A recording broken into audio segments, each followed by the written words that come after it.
let's sort this thing out here. So let's talk about the grain side here first. Corn market, as kind of expected, is just flat. I mean, it's like there's no interest at all. I would imagine the investment money in corn is probably going somewhere else right now. Yeah, absolutely, especially with interest rates where they are. You've got to be looking for return, and looking at the corn market, we've just been a stick in the mud trading sideways for what seems like an eternity now. And as you had mentioned earlier this morning, we got a flash sale, 104,000 metric tons to Mexico, or 4.1 million bushels. That really wasn't enough to get anybody excited, so the stick in the mud theme continues, and I wouldn't be surprised to see that continue a little bit here over the next couple of days, as it is a holiday week. But keep in mind, we've got December option expiration at the end of the week, which is arguably the biggest options expiration for the corn market. So although it is a holiday week, there could be some volatility in the back half of the week as funds and money managers look to square things up ahead of options expiration.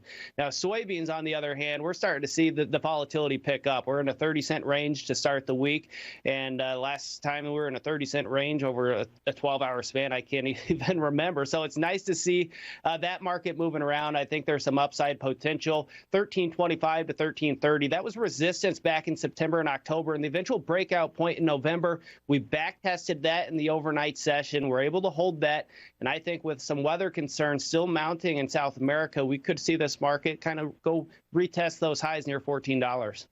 So we have 1349.5 on January soybeans right now, but if I flip over to November of this coming year here, we're at 1290.5, and we're up 7 1/4 today, but there isn't all that much to be gained by waiting that far out there.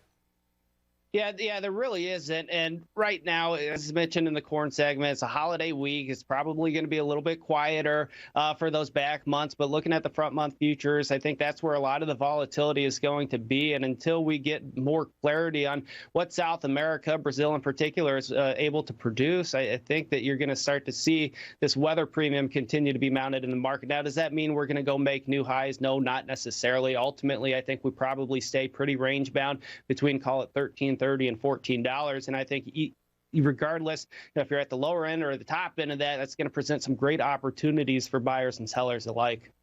Okay, we'll come back in a moment and we'll take a look at the latest in our livestock market action. That thing's been chopping around today, and we'll take a look right after this. Cattle market seems to be sliding here. Oliver, what's up with that?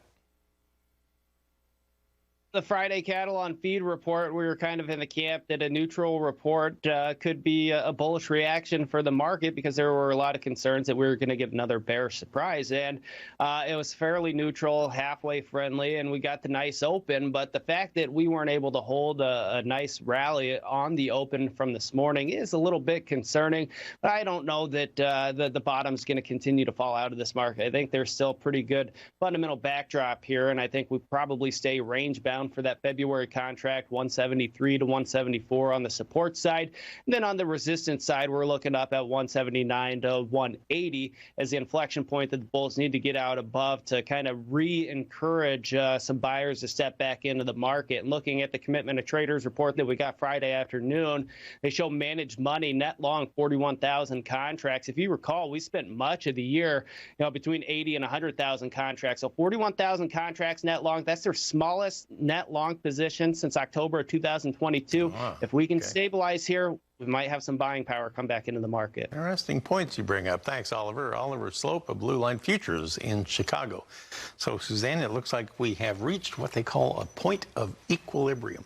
I like that.